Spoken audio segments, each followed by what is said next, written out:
Obviously, people think the guy designs the artwork, very important. It's more important than the engineer, which you probably had a big part in making those records, a very big part. So like, let's start at the beginning of your story. So you actually are from Rockfield, which is the most unlikely, I thought it was a made-up name. I didn't Yeah, it's a natural place. I mean, the guys there are pretty out there, the people who own the studio. And it's in a little village called Rockfield. And I think they sat there like trying to decide what it should be called for ages until someone went, perfect, why don't you just call it Rockfield? I think Dave Edmonds actually named it actually. It was Dave Edmonds said you should just call it Rockfield. Yeah, and I'm from the town Monmouth, which is about a mile down the road, which you know well, which is where all the pubs are, which the boys used to hang out in. So I grew up there. My dad had the taxi company in town, and he used to drive like Robert Plant around and pick everyone up from the airport and the train station, take them to Rockfield, pick them up 4 o'clock in the morning. So they knew my dad, and through that I got an interview. And I literally finished my GCSEs on the Friday and started at Rockfield on the Monday. So you were like, initially, this is very old school, but you were the tea boy there. I was. Do you know what? I got the job. I went for an interview. Kingsley just spoke at me for about 45 minutes. I didn't know what job it was, what I was supposed to be doing. I didn't say a word in the interview. He just talked at me about how rubbish the music business was for 45 minutes and that I should go off and do something else. And then he said, but if you still want to do it, give me a call. So I got home and I gave him a call, so I want to do it. And yeah, I turned up my first day, I just stood in the middle of the courtyard there. I didn't know what my role was, what I was going to do. I walked into the Quadrangle studio and it was Andy Wallace who was stood there. And he just, mix never mind. So I knew who he was, and I was like, that's Andy Wallace. And it was a band called Sepultura, a Brazilian rock band. And Andy said, oh, you're going to be doing this, and you're going to be a tape-off. This is how you operate the machine. It was him who told me what my role was. And it was making the tea, setting stuff up, basically the apprentice. And because we were on tape back then, Rockfield stayed analog for years. So my job was looking after the tape machine, recording everything. It's a magical place, isn't it? Amazing. I mean, I've been a few times. There's no other studio like it. So it's not built as a studio. It's just it's a farm with a reverb unit in the barn, isn't it? Yeah, it is. Yeah, so it's not designed. They didn't get like acousticians in to design the place, or the barns were the way they were, and they kind of put the studios to fit into the buildings as they were. It's still like that today. They didn't really do anything special to make them better sounding recording spaces. The echo chambers were born out of old pigsties where the pigs were kept. They're still there. There's 3 echo chambers which are natural rooms for reverb instead of using digital machines. And the layout of the place is just, there's little cupboards, there's little kind of rooms, and it's exactly as they were when they were barns. And it's the same as it was back in early 60s it started, and then Coach House came a bit later. But the studios still look exactly the same. So you're working on a lot of rock bands, and then first kind of band on the radar, what we sort of talk about here today, that comes on your radar, is actually Stone Roses, isn't it? They spent that kind of mythical, never-ending years and years, disappeared in the mist of Rockfield. Well, they've been there before. And there was the incident when they got arrested at Rockfield and ended up in the cells. I remember Kingsley's wife had to take them all sandwiches because she was like, well, Manny doesn't have butter and John has this and sandwiches. So I knew that they'd been there, and then I got called into the office and they said, oh, Andy Wallace was really pleased with you, and Simon Dawson, who was the engineer, and he'd like to have you on his next session. And I said, what's that going to be? And they said, it's the Stone Roses. I'm a massive fan of the Roses, as my band were. We were all massive fans. So they booked in for 6 weeks. Oh, that's a long time. They were like, yeah, 6 weeks, they've got to do the album, the ongoing album. And they left 14 months later. So, for about £1,000 a day. Yeah, it's not cheap, Rockfield. You get what you pay for. Yeah. It's not a 14-month session, is it? No, and then there's the producer's costs, the engineer costs, the tape costs. It just kept on going through reels and reels of tape. What was going on in all the time? We played football most days. Manny invented a game that involved kicking a ball through a barn window. You got 3 lives anyway, so long. But yeah, with Steve Adge, the tour manager, he was there most days. We played a lot of football, then we kind of gear ourselves up for overdubs. So they said, John's going to do a guitar overdub on Tuesday. It'd be like Thursday. So we'd all get ready for Tuesday, testing the mic about 100 times. And then sometimes it wouldn't happen, sometimes it would. Other times they'd be playing all night, they'd be jamming, and I'd get to sit in the room with them. And I used used to go watch Rennie rehearse. I'd sit in a corner, I'd say, can I come and watch? Because I was 16 years old. And then there's this absolutely phenomenal drummer. I'd sit in a corner. Best. And I swear, I was 16, so I didn't really know, I was still learning. But it just sounded to me like there was two guys playing drums. There was always this little rhythm going on. It was incredible. I got to sit in, because he'd go down most mornings and practice. If there was not a lot going on, I'd watch him. But that session for me was what got me going really in the business, because they weren't doing anything. And Simon Dawson said to me, look, the studio's empty, it's all set up. The best way you're going to learn is to use the studio. Bring your band in, use the Roses gear, and just record. So they weren't doing anything for those 14 months a lot of the time, so I got to bring my band in, we'd sit at Rennie's kit, everything was plugged in, we'd use their equipment, and I would just sit and record my band, produce my band. And so I had a year to kind of learn fast-track engineering, and Simon Dawson sat with me, went through everything, and just watched, let me do it, and just watched me really. He was my mentor. And it was that year that I had a free run of this amazing studio. It's a good job something came out of it. Yeah. So I kind of got fast-tracked to becoming an engineer in that 12 months really. It was, and what better training can you have, you know? And then the producers and engineers that were coming through that place. And if the Roses were at home, they'd put me on another session. You know, there was the Blue Tones coming in, the Blue Radleys, there was Ash, there was Berg, there was all these bands coming through the place. So I'd go on those sessions. And then people started asking for me to do sessions. They couldn't afford the producers that were doing it, like the Owen Morrises and people like that. Or Simon Dawson, so they'd asked for the in-house guy, and I was already the in-house guy at the end of 12 months. So basically, in all that time when the Rosies aren't doing anything, all the bands came in on their wave, making record after record. They were, yeah. And then number one after number one coming out of Rockfield, didn't you? Like 7 number ones in a row at the time, you know, record after record. So I'd switch, there was nothing going on, so they'd put me on, like, I was in with Dodgy, did a record with them. I'm actually starting a new record with them tomorrow, after all these years, first time I'm working with them, from a 16-year-old now to doing their new record. So then Oasis turned up, don't they? Yeah, during the Roses session. I was, was it 2 studios? Or yeah, well there's Rockfield, which has 2 studios in it, and then the other, Kingsley's brother, owned a studio called Mono Valley down there. And the 2 brothers didn't talk to each other? No. So they split the studios when they fell out, and Oasis were down at Mono Valley. A lot of bands recorded down. It used to be the rehearsal room, the likes of Black Sabbath and Motorhead, everyone used to rehearse down at Mono Valley, then they'd go into Rockfield to record. But Charles turned it into a recording studio, and lots of bands, Stereophonics, the Manics, Oasis went there. So they were down the road, and knew the Roses were in Rockfield. And I was in the accommodation one day, saw these lads walking up, and the first thing I thought was they're from Manchester.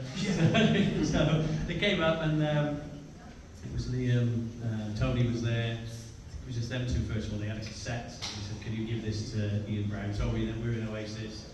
And I said, yeah, sure, I'll give it to Ian. And gave me it. And then he'd come back most days as he listened to it yet. He just sat there on the side. He hadn't listened to it for quite a while. And they were asking me as he listened to it. And then they started to hang out outside the pub. They couldn't afford a beer, the Oasis boys, so they'd get Manny to buy them a beer. I think I bought them a couple of beers. I was on about £29 a week at the time, but more money than they had, I think. So I'd buy them a beer. And yes, we kind of got to know them, and I got to know them through that period. And yeah, in the end, Ian finally listened to the demo, and it's, what did he think of it? I think it got down very well, actually.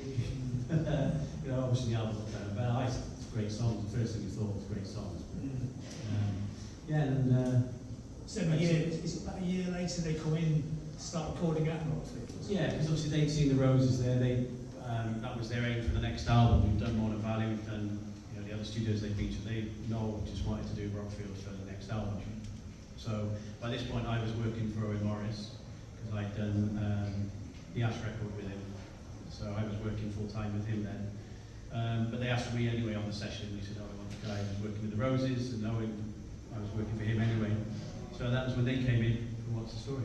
And the process is completely different from the Roses, isn't it? This is not a 14-month. No, this was a band knew what they wanted, were just on it. We were working a song a day. Noel would come in with a song. Some they heard, because he'd had a lot of songs. I mean, he was playing the songs for Be Here Now at the time as well. He had the first 3 albums kind of mapped out a lot of it. So some they'd heard, some they hadn't. Some, he wrote a couple out on the train on the way to the studios. Which ones? Cast No Shadow, I think he wrote on the train. He turned up one day, so I just written this song on the way down. Sat there and played it to us. So he'd sit there in the control room, get the acoustic out and play us these songs that were going to be on What's the Story. And just hearing him with the guitar, hearing these songs for the first time. That's quite magical, isn't it? Especially when those songs are actually so literally. I mean, at that point you just knew anyway that where it was going to go, just from hearing him sat there playing him on an acoustic guitar. And then he put a guide track down with a click for the guide vocal, and then we put the drums on and we'd layer up all the instruments, and it was a song a day by the end of the day. Or did they not play them all live at the same time? No, we set up to play live. I think the original idea was, right, we'll get everyone set up, we'll play live and we'll see what we can keep out of it. We started to roll with it, and wasn't great. No one just went straight away. No, we're not going to do it like this. But it was just motored through 15 songs in 15 days, and obviously hit after hit. It was just incredible songs. Owen was on fire just with the production and what he was adding to it. Alan White just came in and just settled in straight away. You know, it's the first time he's kind of playing with the band. Listen to the song once, he'd go in, a couple of takes, and he'd have it. So what was Owen's technique that was different from other people you worked with? I mean, famously he just turns everything to 11, doesn't he? But it's obviously it's much more. He does turn everything up to 11, but there's a way to turn things up to 11, you know. And he just had it off to a T. I've seen others trying to do it, and it's not as easy as you think, just turning things up. It's a way, especially when you're recording to tape. It's a different technique altogether, and he just knew how to do it, and he knew how to get performances out of bands. Is that kind of key to it? I mean, that doesn't sound important to most people, but it's really important, isn't it? It is. Yeah. I mean, there's times when it didn't work. There's a lot of sessions I did with Owen where it didn't maybe hit those heights because not everyone could cope with that kind of intense kind of thing that Owen brings to a session. But when it worked, you know, with those bands, with the Verve, with Ash, with Oasis, it was just amazing.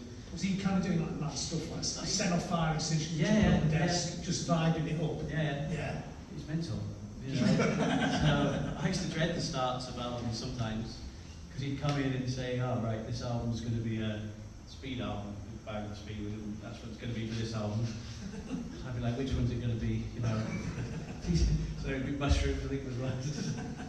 He was like, "Oh no." Completely opposite of the way most people work. Yeah. And it works. Yeah, it did work. So your role was actually to be the straight behind this. Yeah, we were on tape. Yeah, so there's no save. You know? Yeah. So I'm sat at that tape machine, making sure the right tracks are in record. I mean, there's a couple of times I look over because he, you know, sometimes he's had a drink. It's late, 4 o'clock in the morning. We're still going. He's got all the tracks in record, and that's a master take. You know, there's no copy. There's no safety of it anywhere. So my role a lot of the time was keeping that tape machine running and making sure we weren't going over things. A lot of edits, so we actually cut the tape, so when we do the tape edits, he'd have tape hanging all around the studio. You'd be doing cut the tape, wouldn't you? Sometimes, but he used to do it, he used to enjoy doing it. Even though if he's completely off his head. He just knew to do the right thing. Yeah, but he was always, even when he was off his head, he knew he could do it, but sometimes he'd call me, "Hey Brine, I've lost my snare flam." And that's a bit of tape about that big. And there's about 500 pieces hanging out. So we're sieving through as he put it in the bin, and then he'd say, "I don't know what I've done with it," and he'd be on the bottom of his shoe. So, what, and that would end up going back in? And back in, it was just a flam. Yeah. Yeah, he used to love the tape. I used to love watching him do it as well. And then I learned to do it from him. Actually, Paul Schroeder taught me how to edit tape originally, and then I learned a lot more through Owen. And then I started doing the editing as well. It's a lost art, and people don't do that now, do they? Yeah, I'm still recording to tape. I'm just doing an album to tape at the moment. I'm editing how you record to tape, the levels you put on the tape, the kind of frequencies you have to get rid of or add for tape, different to digital domain. So it is an art, it's a technique. Just speaking about this with Brine before, you know, Noel, come in with a song, you play it, and give me the lyrics, and we even get it down in 1 or 2 takes, wouldn't he? You would. I mean, singers don't do that normally, do they? It's usually line word by word, trying to get to the and a few takes, we would get com together, the best bits would be put together. But a lot of it was whole takes, and obviously you couldn't edit and shoot vocals then, there's no computers. So you'd have to go in, and it was just the performances. I mean, the way you perform as a vocal, that just gets rid of any kind of imperfections that's in it that people nowadays try and get out. They kind of iron them out because you can on a computer so easy. way he performed, those didn't matter. You know, those little kind of imperfections made the performance for me. But great. Yeah, I mean, technically he's a great singer. He was a choir boy, wasn't he? So he can sing, but also that intensity as well, and the two combined make for perfection, don't they? Yeah. And he could just go in and turn out a vocal in 1 or 2 takes. You know, committing those things to take that are just going to go on forever, aren't they? You know, they're just magical, some of those vocals. And it's not pieced together, it's not edited, it's not tuned, none of that. It's just him, a lot of it's whole takes. And making sense of somebody else's lyrics. Yeah, because you've got to get emotion into it. You're reading the lyrics, you've got to understand what it's about. You've got to understand, obviously, knowing your brother, you understand maybe where he's coming from with some of it, some of the stories. You've still got, as much as you've got to sing it well, you've got to get that emotion across and the sentiment of the song, which he does. I mean, songs like Champagne Supernova, you know, it's just full of that emotion, raw emotion. But they didn't discuss this, did they? No one will not say to him, can you sing it? I'm trying to say this, can you? It's nothing's pretentious as that's going on, is it? No. He just kind of knows, which is quite interesting as well, isn't it? Yeah, everybody just went in and did their parts. You know, you leave them to do their parts. Same with Liam, we just leave him to go in and do it. And he just, I think at that point in time, he just knew he was going to go in and, you know, do it. If he did the odd thing, he might say, why don't you try like this or whatever. Same with the drums, he might say, oh, why don't you try this fill. But it all just fell into place. It was, you know, it was easy. It's never day in the life of existence. But it was really everything. Everyone was just on point. It was just Owen had the sounds, the songs were there, everyone was playing their parts great. It was the right studio for them, being away from everything, being in Rockfield, the vibe that brings to the recording, the sound of that room.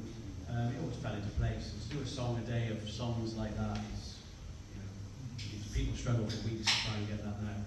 But even at that point, we know he sings a couple of songs in the album, but they haven't decided which songs he's going to sing. And there's discussions like Wonderwall, Don't Look Back and Anger. Yeah, that was the main it's like sticking point. Trying to work out who's going to sing which song, right to the wire, is quite something, isn't it? Yeah, you know, Liam was going to sing Don't Look Back and Anger, Noel was, that's fine, we'll sing that then. And then obviously Wonderwall came along, and Liam was like, well, I'm going to sing Wonderwall again. Noel was like, fine, then you sing Wonderwall, I'll sing Don't Look Back and Anger. It went on. He's like, well, I'm going to sing Don't Look Back and Anger. He said, you can sing whichever one you want, but you're only singing one of those two. I think we probably got it the right way around. I think totally got it the right way. You know, I've heard it with the other way as well. But you heard both? Yeah, because obviously Noel did the guide vocal to Wonderwall and the original vocal on there. But yeah, I think you can't imagine any other way, can you? No, it totally suits the voice. Yeah. It's interesting with Noel's voice because it's a different kind of voice. Yeah. Isn't it? So, would he be writing songs? In a way, that story is an example of how he doesn't write the song to suit his own voice. He just writes the song and thinks about it afterwards. Yeah, he does. That's right. Yeah. Whether that fits because they're brothers, because whatever, you know, Tom the voices, whatever. I don't know. I don't think he thinks too much about that. But I think he always knows what Liam's going to do. Well, I think it's very instinctive, isn't it? It's just when you write, you just know you're right, don't you? Yeah. So it's been amazing to see. What you then 18, 19, quite a young engineer at the time. Yeah, I was 17 when I first started with them. 19 then when being here now, and that started. So do you have any kind of role apart from doing the engineering tasks? I mean, could you picture with an idea, you know what, I can hear the drum roll there, or would that be just a complete no-no? No, you don't. Yeah, you know, that role as the studio engineer, not really, but unless, obviously I've worked with Owen a lot, so Owen might say, what do you reckon, do you prefer this, do you prefer that, or what? Sometimes I knew what he liked, and he would leave me to set stuff up, and I'd get some sounds on the drum or whatever, he'd just leave me to do that, because we were working together, so I kind of knew what he wanted, knew which mics he would use, or he'd say, should we use, you know, the 87 or the 4 on that, what do you think, kind of thing, but no, it was, that album, we set everything up at the beginning, so it was all there, ready to go. And all those mic systems, we still set it up exactly the same now, with the same mics in the same position, in the same rooms. We can still set that whole setup exactly as it was. So when you went to be here now, the vibe changed, or was it just kind of like part 2, or was it a different feel? It was, because of what had happened, and the success after What's the Story and everything that had happened. I mean, it was another level then. The main thing, I mean, we went to Abbey Road, so it was like, where do we go once we've been to Rockfield? And I think he always had in his head, we'd go to Abbey Road, because all around the world needed the big orchestra. Because he'd said not to put that on the second album, because we need a 72-piece orchestra. We don't want the 72-piece orchestras until album 3. So that's the master plan. Yeah. The plan is we go to Abbey Road, because it's the next step up, you know. Of course you would. If you're a Beatles fan, you're going to go to Abbey Road. Exactly, yeah. And it's a really good studio, isn't it? Yeah, great studio. And when you go there, somewhere like Abbey Road, and you play the Beatles records through the tannoy. The famous story. Did you play all the Beatles records in a row We before did. last? Yeah, we did. And all the hairs are like... In Abbey Road when it got recorded. Yeah. It's a perfect pop moment, isn't it? It is. Yeah. The best moment I had in Abbey Road was sat there one day, and the boys were having a day off. I think I was in there just doing some monitor mixes where we were at. There was a knock on the door, and the studio manager said, "Oh, can someone just come and have a quick look around the studio?" I said, "Yeah." He came in, and they were like, "Oh, we want to bring someone around later on to have a look. Is that all right?" And then George Martin came in, and he said, "Oh, hi, I'm George." And he said, "What are you doing? You with the Oasis boys?" I said, "Yeah." He said, "I want to come and show someone around later on." I said, "All right, yeah, it's just me doing monitor mixes." Later on, this entourage turned up, and in came George Martin with Jim Carrey. And I then got a full tour of Abbey Road and from George Martin. Me and Jim Carrey just walked around and had this is where I put John for this, we used this mic, we did it here, this is where we did this. I mean, he was, all the techniques were coming out, and he was just reeling it off, a little bit like, just sat here listening to how we're doing Morning Glory. It was him telling me how he was doing the techniques, how he might the drums up, he knew everything, every detail he knew. And Jim was just nudging me with that big grin on his face, which was so bizarre. It is a wow. Yeah. Did you get any good tips off it? Yeah, I did actually. For the drums, how we do the overheads on the drum, I used to do that kind of thing, you know. It's an amazing drum room, actually. This is kind of getting tech-speak, but it's famously a great room to Great drums drum in, isn't it? Yeah. Great drums, I mean, the equipment there, the engineers there, it's a brilliant room to get. So they had engineers, so what your role be? You've been intermediary? I was the engineer, then we had an assistant from the studio, so we had an Abbey Road, which was like me at Rockfield, so we had the guy there, so it was Owen, me, and then the guy from Abbey Road. So, so my role on that record and how it was different, well, we weren't in a residential then, we were in obviously a more corporate studio, not as relaxed as somewhere like Rockfield, not as private. So the main difference was the press intrusions and the kind of circus that followed them everywhere. It was so difficult, that period. I mean, you've seen kind of what went on, but you have no idea unless you're in the middle of that, how intense that was. Trying to make a record, just trying to do anything for them guys, how they handled it was actually amazing, because it was intense 24/7, the intrusion that went on, the things that went on, people trying to get into, people did get into the studio. That was the hardest part, and the most notable difference, being at Rockfield making a record where there was nobody else around, totally left to kind of just make a record with us and the guys, to this whole media circus and whole thing that was going on, everything being in the papers the next day, everything we would do was in the papers, like how is this getting out, all that kind of, one of my jobs was to lock the tapes away every night, because we had people coming in the studio trying to steal the tapes. So the pressure on me, I'm a 19-year-old kid, and they're like, can't let these tapes get out there. And obviously everyone's a bit off their faces at times, and you're trying to make sure all the tapes are around, they've got everything out for in the morning. And there's 50 people from the pub that Liam's brought back, and you're like, oh my God, good pressure. And some days that was my job, was to take Liam to the pub. If he'd been out for a couple of days and Noel was coming in to do his bits, management would say that Noel needs to get on, can you just take Liam out, So Liam would think there was nothing going on in the studio. So I'd go out until I get a call. At the end of the night, we'd always end up back at the studio, where whoever was with us, we picked up along the way, whether it was a gig they took us to, different people we'd end up back at the studio with. Bizarre. Sometimes it'd be people like Richard Ashcroft and Steve Craddock. One night was Michael Stipe, Lady Christensen, and Christine Slater. Random people. I think, just random. Sometimes just the whole pub. And we'd go back, and he would play the album. We had PA set up. The monitor in the studio was never loud enough, so Owen had a a PA. It was enough to do a 4,000-seater venue. We'd set this PA up, and that's how we monitor. No monitor for. He was actually blowing the drivers in the PA. But Lee would bring everyone back, playing up the album, saying, what do you think of this? It's the best thing ever, right? And he'd sing every word. There's a famous story about Teenage Fan Club. They were in the studio upstairs, and one night we didn't have anyone to bring back, so we just went and got them out of their studio and said, you've got to come and listen to, he said, you're the second best band in the world, you come and have a listen to the first bit, the biggest band in the world, the best band. Came in, and I just remember these big guys pinned to the back wall, and he sang in their face, the whole album in their faces. It's a deafening level, and they're like, what's going on? Almost like he's the biggest fan of the band, which is how it should be in the band, isn't it? Yeah, brilliant moments. You know, doing that. You never knew was going to be there. I found Jarvis Cocker behind the sofa once. I locked at the studio after a night. I didn't know he was still there. I came in the morning, turned all the lights on. I hear this stirring. Out he pops and goes, so where is that?